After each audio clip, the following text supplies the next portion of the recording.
Testing, testing. Good afternoon, ladies and gentlemen. My name is Natalie Hogan, and I am the Internet of Things General Manager for Bastian Solutions. With me on stage today, we have Carlos Lemus, Lead IoT Engineer, and we have Kyle Dorge, Consulting Engineer. And again, we are here representing Bastian Solutions, and today we will be presenting how IoT is revolutionizing the supply chain and what that means for you. So there's a great deal of excitement around IoT right now and its infancy. And so we're going to dive right into some trends within the industry and explain how IoT has been and will continue to completely alter the supply chain. So let's go ahead and get started. So we're going to go over a brief overview of what we'll be talking about today. I'll go into the history, a little bit about IoT, explain the term, and then we'll talk about some prior challenges, so where the issues came about within the supply chain before IoT took place. And then I'll hand it off to Carlos, and he'll talk about some industry trends. He has 3 main trends that he'd like to touch on today. And then Kyle Dorge is going to conclude the presentation with talking about some real-world applications and how you can integrate IoT into your supply chain.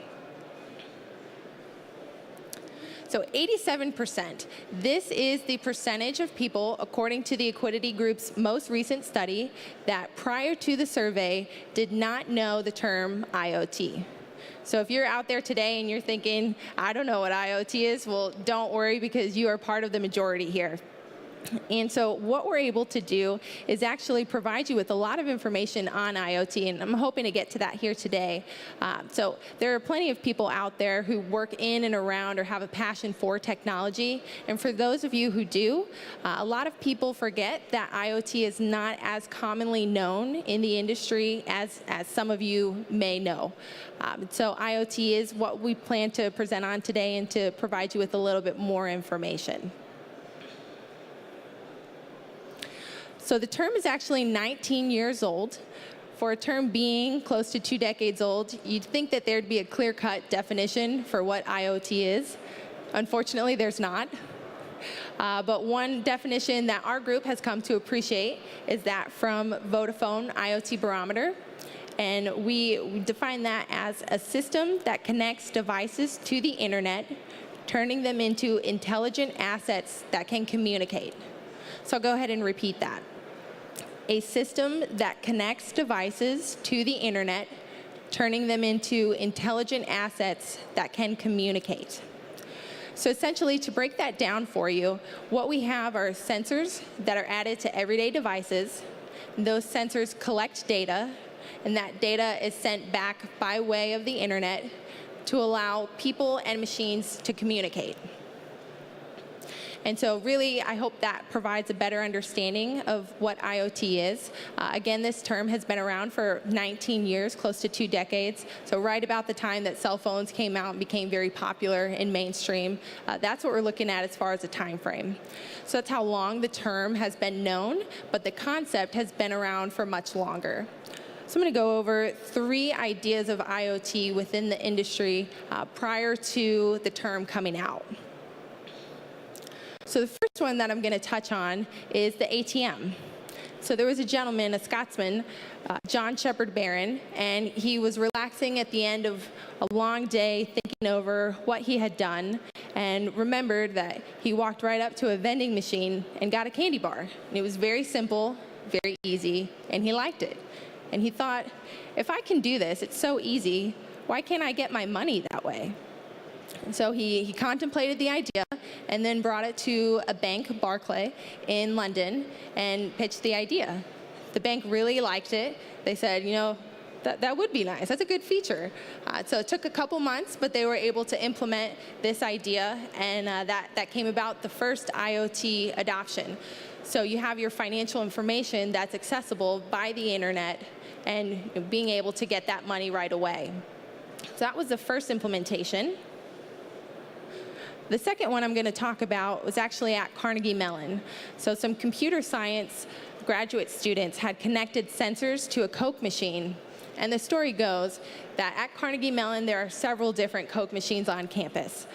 But the computer science building actually had a Coke machine that was 10 cents cheaper than every other Coke machine on campus. So needless to say, it was a very popular machine. Unfortunately for the computer science graduate students, it was on the 3rd floor. And so what the students really hated would be to walk all the way up the 3rd floor, get to the Coke machine, and then find out that it was empty. Even worse, if they walked to the 3rd floor, got to the Coke machine, put their money in, pressed the button, expecting an ice-cold Coke, but received a lukewarm Coke that had just been replaced. So what they did was they added sensors to each of the cylinders within the Coke machine so that they can see exactly how full that Coke machine is in each column. And then if that Coke had been loaded and in that machine for over 3 hours, then it was automatically labeled as cold. So this idea came about, and all of this information was accessible via the internet, and these students really enjoyed being able to look at the Coke machine from their classroom and know if they were going to get a cold Coke. So right now at Carnegie Mellon, they have replaced this machine with an updated version. It is also connected to the internet, so they're also able to do this. Right next to that machine is now an M&M machine that is connected as well.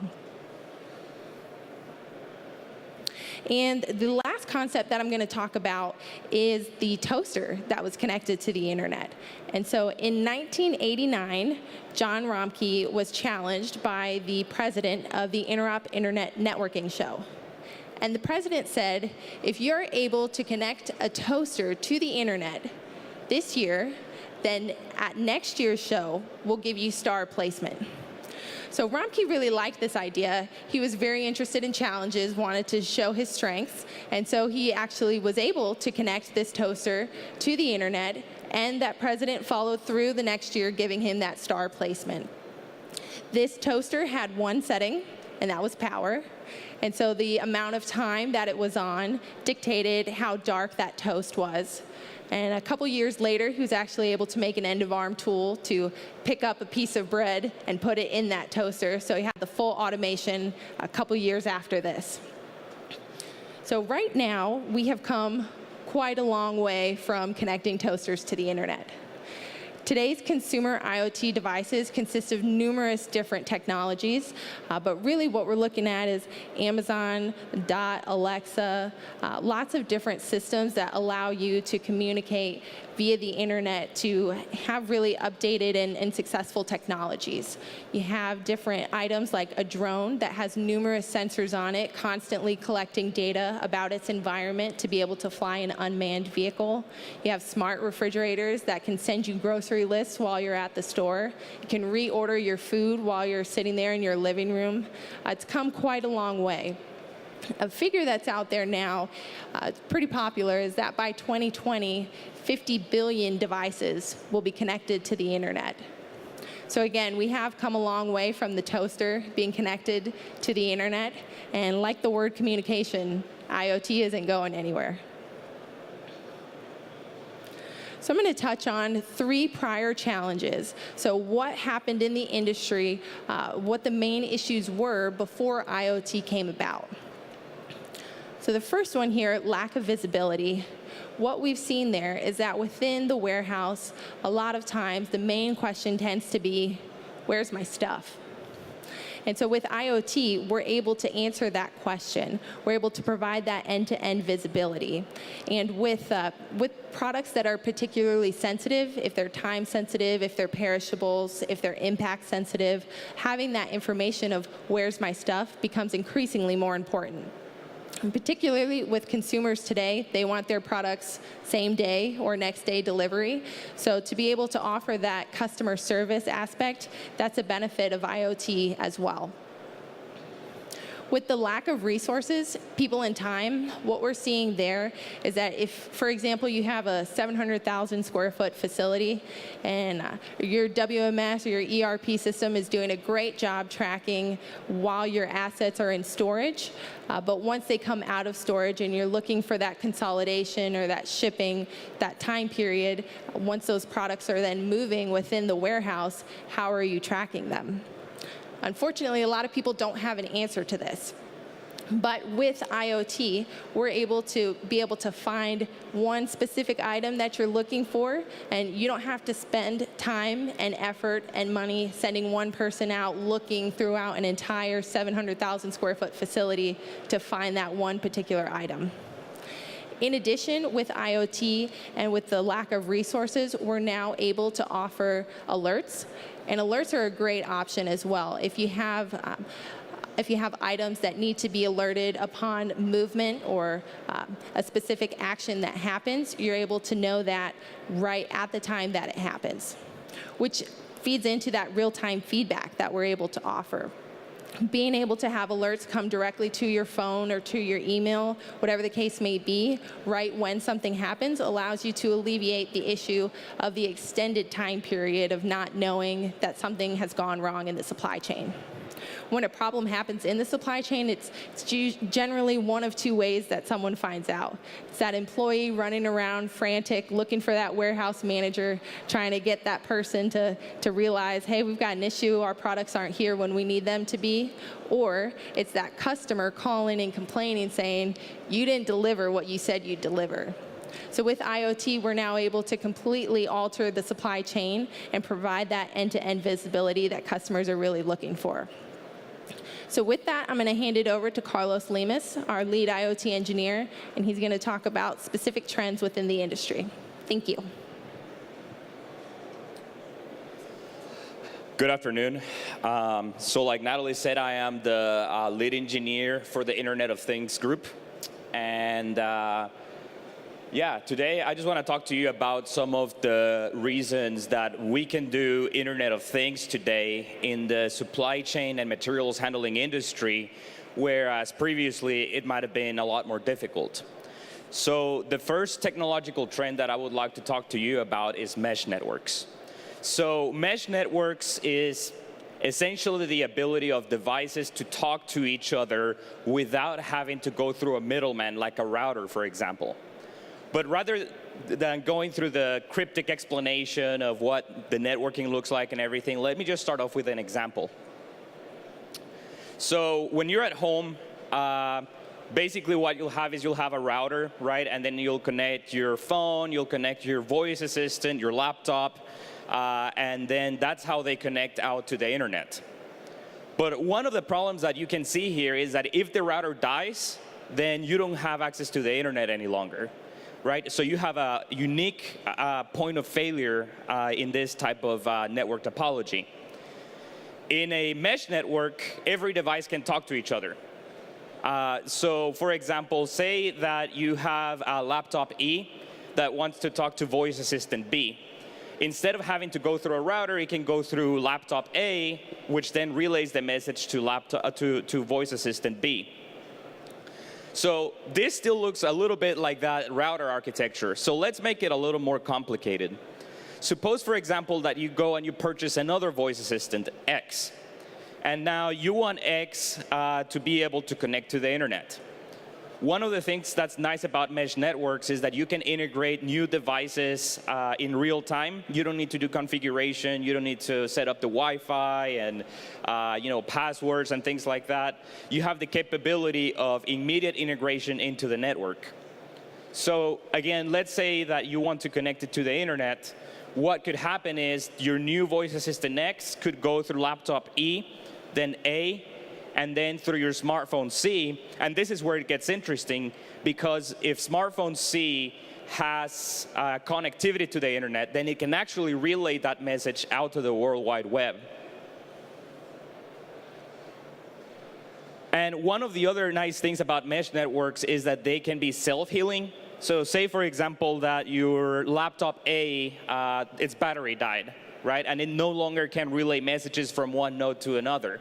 In this case, say, for example, that you have, I don't know, your kid's phone D, then that phone can still relay the message over to phone C, which then relays the message out to the internet. So you really don't have a need for any specific node to be fully functional, because they're all connected to each other, and as long as there's a path out to the internet, then you immediately have internet connectivity.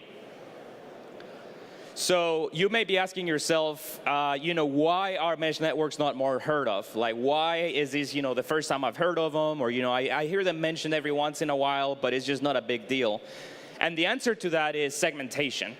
So mesh networks have been heavily segmented by different vendors, implementing different protocols. Everybody has their own way of doing it. So really, in the past, if you wanted to use mesh networks, you would basically have to be locked into a specific vendor and the way that they applied it. So obviously, this lack of openness didn't really allow for widespread innovation. But what I want to tell you today is that there's a technology that all of your phones have, most of your laptops will have, and a lot of other devices have, and that is Bluetooth. As of version 5 of Bluetooth, mesh networking is supported. And so what this means is that all of the new phones coming out here within the next year or two, all of the new devices coming out will have Bluetooth 5 enabled, and so they'll be able to talk to each other, and you can have mesh networks created like that. The second trend that I want to talk to you about is cellular networks. So this one you might be more familiar with. I want to give you a brief history of how cellular networks came to be. But rather than going through every individual, milestone, I just want you to notice here that the first system, which was known as the car phone, the mobile telephony system in 1949, wasn't really improved until 1969 with the improved mobile telephone service. So that's about a 20-year gap. Then you get 1G in 1984, that's about 16 years. Then from 84 to 2000, that's about 16 years. But then as soon as we turn into the new millennium, into 2000, what you start seeing is that technologies keep improving. And I'm sure all of us remember here the Motorola Razr 3G, and then when the iPhone came out and it started supporting 4G. And now we have two technologies in our frontier. That is LTE Cat-M, which is a machine-to-machine cellular network, and 5G is expected to be around by 2020. So really what you see there is that we're having an exponential growth in the deployment of cellular networks and in the improvement of cellular networks. So this here is a map of that first phone I showed you in 1949, the car phone. The black circles, those represent areas where there were base stations. And then the empty circles, empty white circles, those were plant stations, right? So one interesting thing that I noticed here is that you can see in California, only Los Angeles had an actual base station. When I say base station, that means a cell tower. There is one cell tower in Los Angeles, a few around Texas, then up into the Midwest and into the Northeast. But that's it. In 1949, that was it. You had to live in one of those metro areas, and most of them hadn't even been deployed at the time. Then today, you have tens of thousands of different towers all over the country. And so what this does is it allows you to have internet connectivity pretty much anywhere in the United States, save for a few national parks and secluded areas. And the third trend that I want to talk to you about is sensors. So rather than just talking about sensors, we've had sensors forever, right? But what I want to talk to you about is the decrease in the cost of sensors. So this figure here, it's a little bit older. That's from 2014. But it basically talked about the cost of an average sensor that you would use in an embedded device from 2004 up until 2020. So that's about a 16-year run. And what you see here is that the average cost for a sensor was $1.30 in 2004.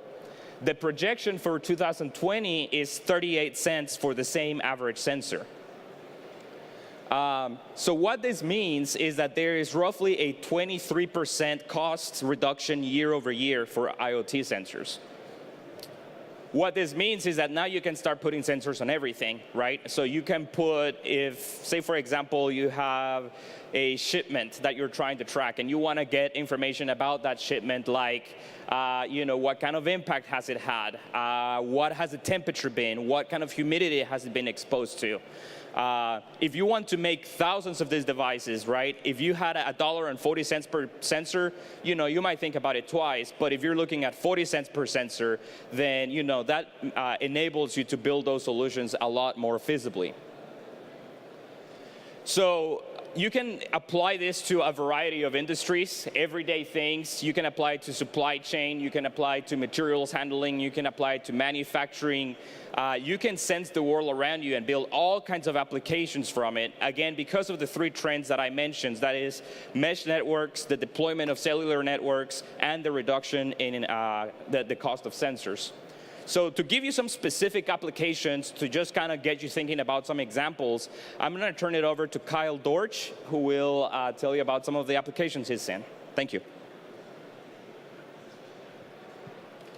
Thanks, Carlos. My name is Kyle Dorch. Can you guys hear me okay? Okay, so I work in the consulting group at Bastian Solutions, and today I want to talk to you about how some of these trends in IoT technology is corresponding to what we're seeing in warehousing and material handling. And there's three kind of key areas that I want to point on, or three topics. So the first is going to be management, both of labor and equipment. The second is going to be on maintenance, and then the third is going to be on safety. So starting with labor, I think it's safe to say that labor is a pretty big headache for a lot of people right now. Labor is very expensive. It's very hard to find, and then perhaps even harder to hold on to. And so with these challenges with having labor, we want to make sure that we are getting as much out of the operators or the employees that we do have. And we are looking to IoT to help us with that. So within a warehousing function, kind of our major functions such as picking or put away, kind of the most common technology we have seen and we still see is using RF technology, where you are scanning at the start of a task and scanning at the end of the task. And that way you're confirming that tasks are complete, and then also you're able to track productivity from your operators. But this technology is limited because it doesn't tell us really what happens between point A and point B. So if it took an operator 10 seconds to make or 10 minutes to make a pick, you can't really go back into the data and say, well, what happened there? And so with IoT, we have the capability now with Bluetooth networks and cellular networks to where we can actually track where our operators, our employees are in the facility. And that may seem a little big brother-ish, but they are there to work, and we are paying them. So I think that's really, where we are heading.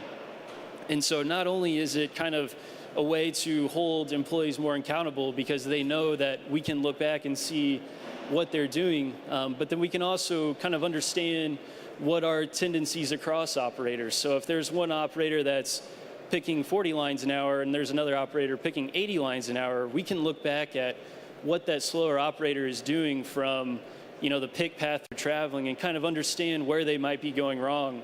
And we can use that as an intelligent way to identify where they need additional training. So that's kind of within a particular function where we see IoT being applied, but also we can see an increase in productivity in your labor across functions. So if you are performing work in waves, if you're completing your orders in groups of waves, typically you'll have different pick zones. And so, your pick zone might be a little lighter on that wave, and so you might finish your work early. And so it might be a few more minutes before more work is going to come in your area. And so you want to say, how can I help out? Maybe if there's another area that is still being bogged down by a lot of work. Well, we have sensors on all kinds of conveyors, and it's communicating real-time data to us, and we can collect that data and basically create a visual representation of where the work is in our facility. I don't know if you've seen these kind of human-machine interfaces where you can see, the conveyor system of your facility and what sensors are being blocked. Well, all of that information and those visuals can be accessed through mobile devices now because they are connected to each other in the internet. So if I'm a supervisor who is in charge of a couple zones, if my workers are done, I can quickly pull up a tablet and say, well, it looks like a couple zones over, we need some help. So we can flex our labor a little better and more quickly so that, we aren't having to call over the other supervisor or walk over there and realize that they didn't actually need help. So we're able to utilize our labor a little better. Another way is, so this data that we're collecting in terms of the productivity and the transactions we're doing, all of that data is being fed to one centralized area. And so one thing that IoT is doing now is that it is trying to take data, the raw data, and actually do a lot of that heavy lifting for you so that it's going to supply you charts, graphs that are automatically generated in terms of labor productivity so that if you want to change a certain strategy on Monday, you would actually see the effects from your productivity through those charts that are automatically generated. So you can get a lot quicker feedback in terms of how your operators are working. And then jumping to equipment management, material handling equipment is quite expensive, but also it's necessary. It's kind of hard to get away without it. And so we're seeing IoT play a key role in trying to maximize the performance of our material handling equipment, both from kind of a fully automated technology and then also from a more manual technology. So today and through this week, if you've been walking around some, I'm sure you've seen a couple AGVs. Seems like AGVs are everywhere here this year. AGVs are becoming more and more possible because of IoT technology. The amount of sensors required on AGVs to make them safe with humans, as well to have the vision systems to pick product without bumping into things. That's all being driven by advancements in our sensor technology. And then also we're able to have large fleets of AGVs because we can have them connected to each other through the internet, either communicating with each other or communicating through kind of a central controller so that we can actually have a large fleet work effectively kind of as a team so they can actually choose the task to perform based off of their current location. So that's from a kind of a fully automated standpoint. From a more manual standpoint, more and more sensors are being put on fork trucks so we can track certain metrics, such as the percentage time that we're actually using the truck versus it sitting.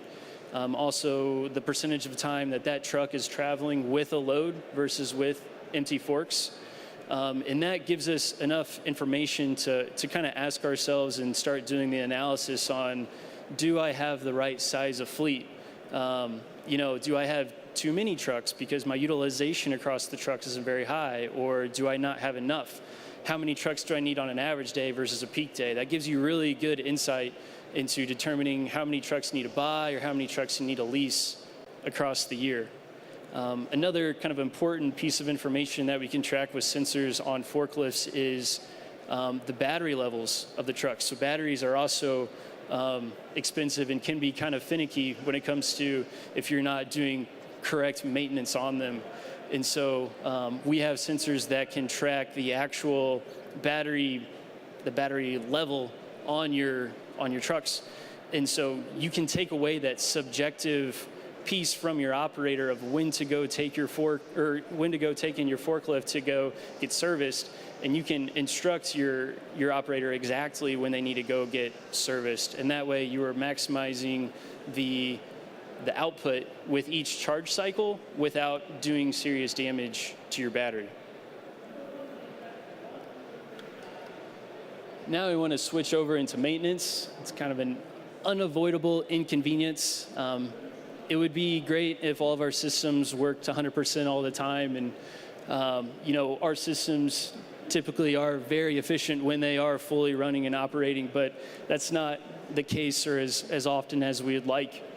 One thing that IoT allows us to do is to move from a preventive maintenance schedule to more of a predictive maintenance schedule. So with preventive maintenance, you are typically doing routine maintenance based off a certain schedule that's determined by like engineering estimates. And what we see with that is that there's kind of two main issues with doing preventive maintenance based off engineering estimates. One is that they're often very conservative to make sure that you don't have those costly breakdowns. And that is great from an uptime standpoint, but also it is taking more time in general from your maintenance staff, and then also resources in terms of spare parts.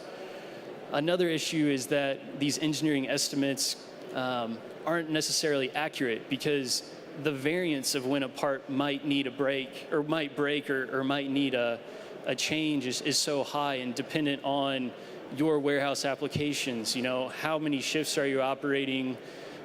What's the temperature? Like, is it dusty? Like, is a manufacturing environment versus a distribution environment? So those are kind of the issues with preventive maintenance. But with the predictive maintenance, our equipment is actually communicating to us on what is the health of our equipment. So it's telling us when that belt is wearing out, or when we need a battery change. And so it basically allows us to do maintenance purely when we need to do maintenance. And there will be, you know, breakdowns and stuff that we don't catch, but predictive maintenance will be able to catch those things more easily. And that comes down to, you know, less hours required on maintenance, less money devoted to maintenance, and then also more uptime.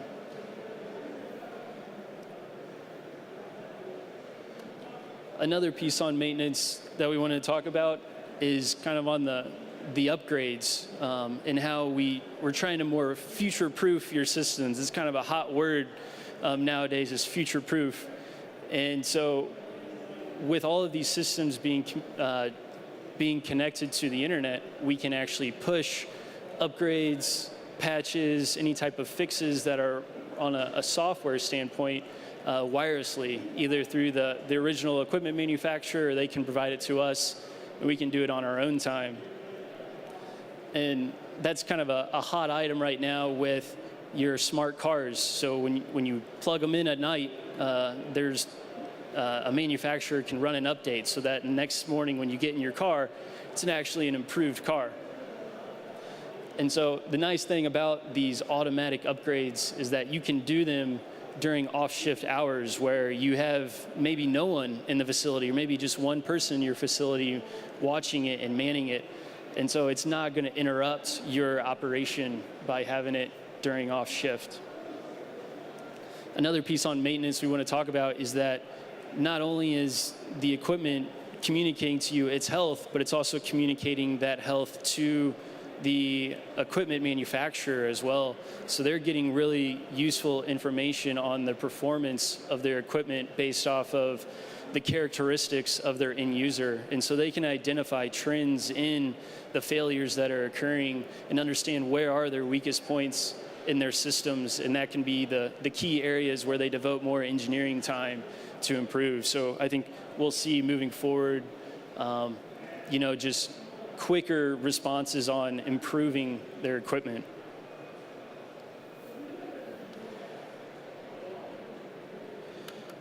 And then kind of the final topic we want to cover is on safety. And so speaking on material handling equipment collision at first, so in 2015, OSHA posted an article saying that every year there's approximately 100,000 U.S. injuries that are related to forklift activity, which is quite high. So if we assume that that was one injury per forklift, that would mean 11% of all forklifts in the U.S. would be involved in some type of worker injury. So that's pretty high, and we're looking to IoT to help bring that down. And with fork trucks, there has been some capabilities in detecting collisions for a while. So there are sensors on fork trucks that can detect when a collision occurs, and also who is logged into that fork truck when that collision occurs. But we don't have a clean, easy way to identify where that collision occurred and to actually automate the storage of that information. If you go into a warehouse and talk to someone that has been in that warehouse for 10 or 15 years, they could tell you where the more dangerous parts are in your facility based off experience. But you know, any new employee, they're not going to understand where those kind of hot areas are. with this information, we can actually collect information on where those collisions are occurring, and we can kind of, going back to those automated reporting, automated generation of charts and heat maps, we can create more of a heat map of where are our most dangerous areas in our facility, and we can plan around those by changing the pick paths or just planning the routing a little more effectively. Another thing with MHE is that we want to make sure that when we have operators on material handling equipment, they're aware of the employees around them that are doing stuff not on equipment. And so with IoT, we can set sensors both on the equipment and humans to create certain notifications or alerts, as Natalie mentioned, for when there is a close proximity between a piece of material handling equipment and another piece, or with an operator. So whether that's through sound or vibration, we can notify, if they are within 10 feet of each other, they get a little extra alert or notification, so that we can really make sure that our operators are being careful when they are near other people. I know there's the standard practice of honking when you're getting into an intersection, but again, that's assuming your operator is going to do that. So this takes that work kind of out of their thinking a little bit more, and it automates it and ensures that it's truly being done.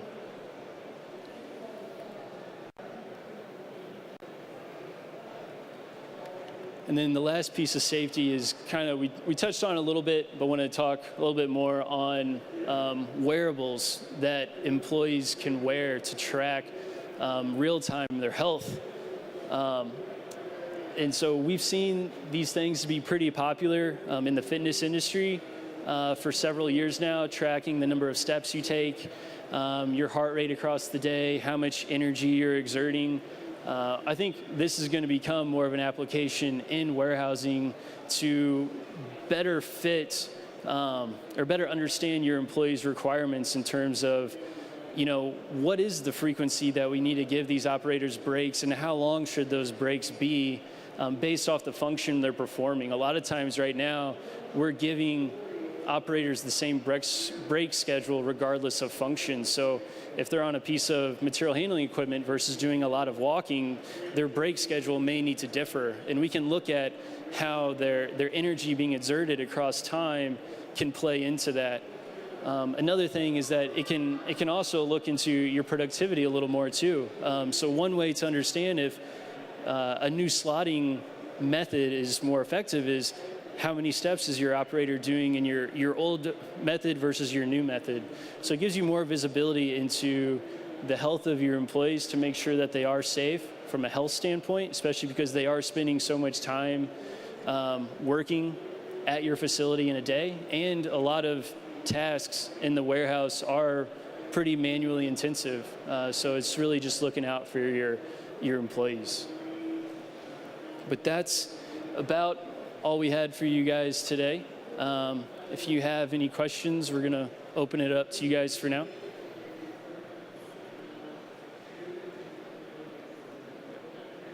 Here.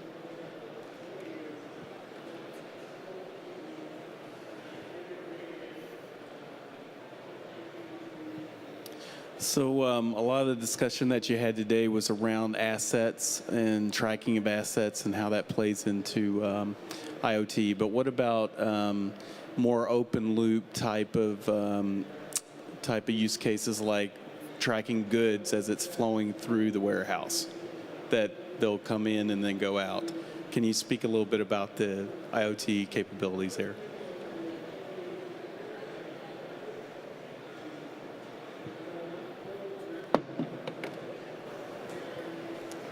So your question was mainly about tracking goods within a warehouse and being able to see them come into a facility, where they are within the facility, and then possibly leave the facility as well.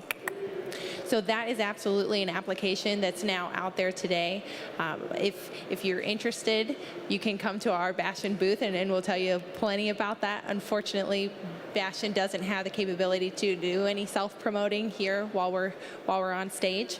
But absolutely, there are definitely IoT asset tracking technologies that can track, usually using Bluetooth or ultra-wideband within the warehouse, and then cellular or GPS connectivity tracking outside the warehouse. So in tracking on a per good level, per carton level, asset level, that is doable as well, not just the large material handling equipment. And I think, yeah, this is working. And part of it is, what's the frequency that you want to track? Are you okay with getting a signal every hour, or like an update on a location, or is it something that you do want to do on a real-time basis? So there is that range of options for you based off of what is your need and how much investment you want to invest.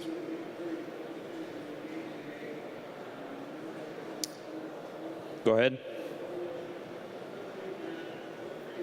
Talking about labor metrics, is it possible to implement labor metrics?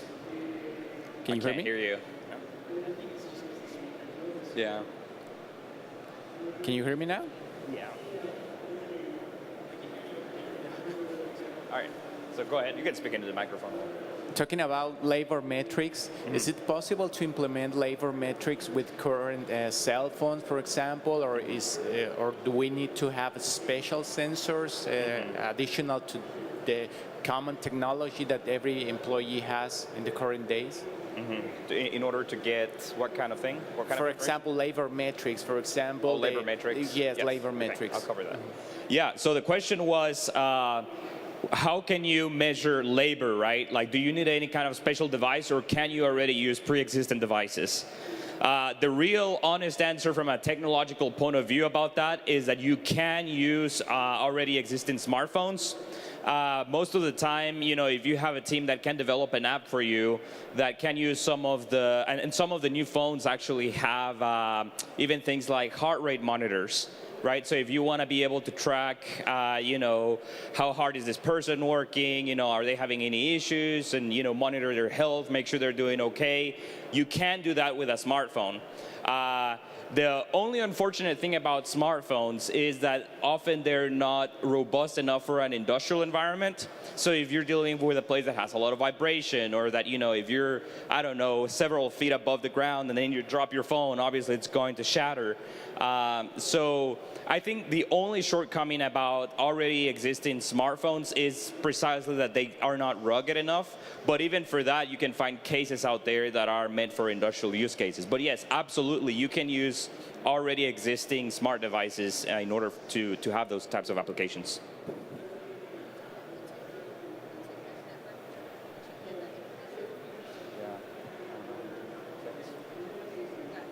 We have 3 minutes if anybody has any more questions.